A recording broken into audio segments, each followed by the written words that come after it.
AskReddit, what black market did kids at your school run?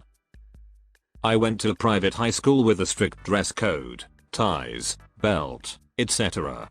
So I bought a bunch of ties and belts from a thrift store and ran a lucrative rental business out of my locker. If you forgot your gym uniform more than once, you would get fined $5 to rent a uniform from the teacher or serve a detention. I would buy an extra set in the beginning of the school year of each size, and then rent them out, wash them myself, undercutting the teacher's fine at a cost of $3. Very lucrative over my middle and high school years. I was in elementary school when pogs were big. Everyone had cool slammers and stuff, but I didn't have money for good ones. My dad made one out of 1/2 mild steel for me and used an engraving pen to make a simple pattern. Everyone was asking me where I got them from. I didn't wanna lose my unfair edge, but I also knew I could make money. My dad had a big sheet of this 1/2 to steal. I told them I was the only one who could get them. I sold them for $15 a pop. My dad kept 10, I got 5. And that's when I learned what overhead was. Used to crush up warheads and mix them with sugar. Sold them by the straw with the ends melted, 0.50 a piece. I used to sell Coke, the drink, because they didn't allow fizzy drinks to be brought in. I have family in NY and would go visit a couple times a year back in high school. Every once in a while we'd visit Chinatown in Nick and I'd end up buying $100's worth of fake watches, Rolex, Tag, Gucci, etc. Return to school and sell them for double than what I paid for them. At my school they took all sweets out of the vending machines and replaced them with healthy snacks. In the local town there was a sweet shop where you could buy a kilo of mixed sweets for £5. So every week I would go there and buy 1 pound of small paper bags and spend the Sunday night before school repackaging them all ready for the week ahead. Come Monday I would go into school and load my bag up every day, selling the bags for 50p.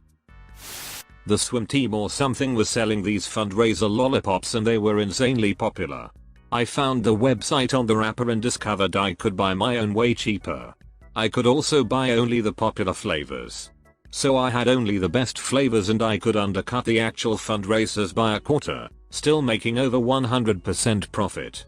I quickly became a top seller and made bank until the copycats started popping up. My school used the metallic ends of pencils as a currency. Bronze was rarest, so it was the most expensive. Green was most common, so it was the least. We traded for erasers or pencil cases or a spot up in the 4-square line. Eventually got banned, but we still operated with people acting as banks to keep the currency hidden and to keep transactions hidden.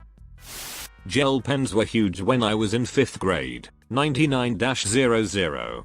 Kids had even figured out that you could pull the tips off of them and mix 2 different gel colors together in the same pen. I never bought one, but few enough kids could do it without ruining both pens that they had quite the little market going. My high school had a film club that would shoot short films, thus needing some equipment. The teacher in charge of it would raise money for it by buying bulk boxes of candy bars and Pop-Tarts at Costco and sell them between classes for $1 each. He always had a line out the door of his classroom.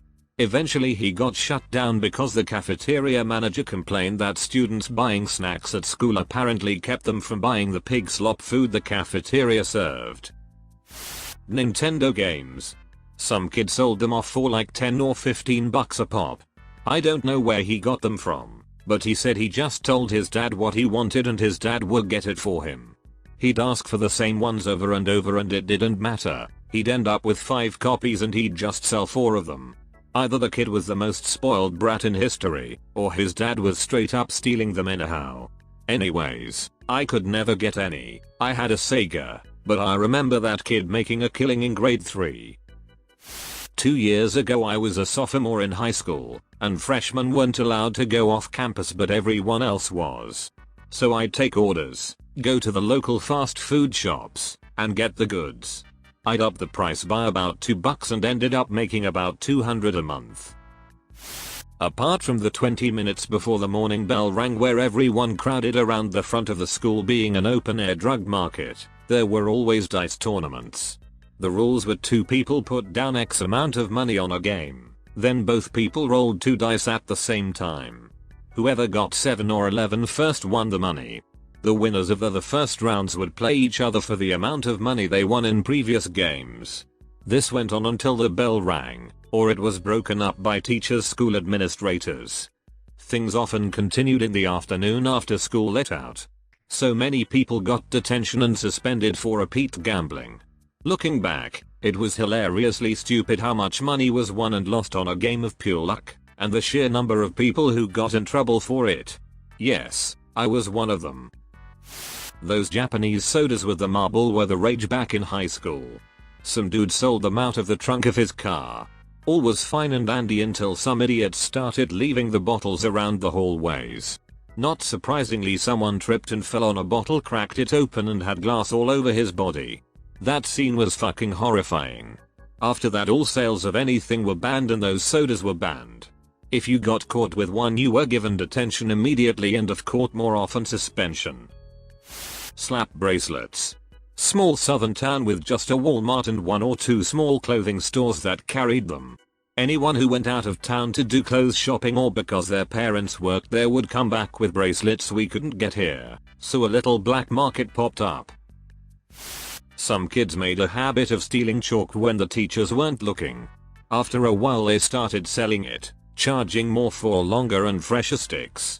It ended when someone eventually snitched on a buyer, which started a cascade of counter-snitching.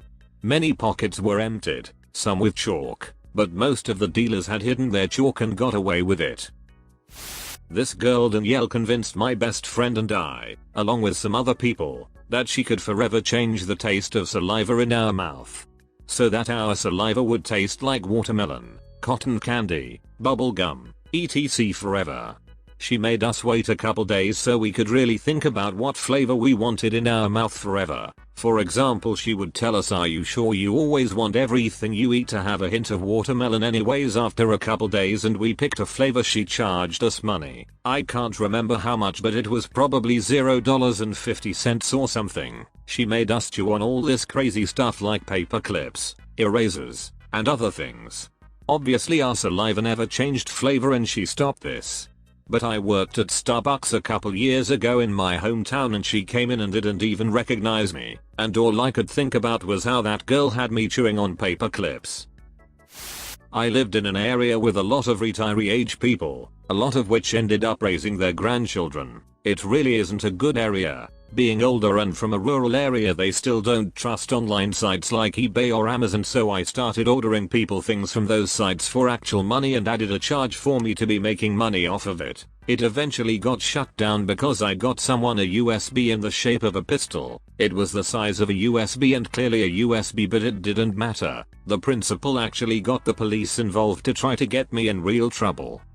Remember to leave a like and subscribe to this channel and my second channel in the description. Have a great day. Goodbye.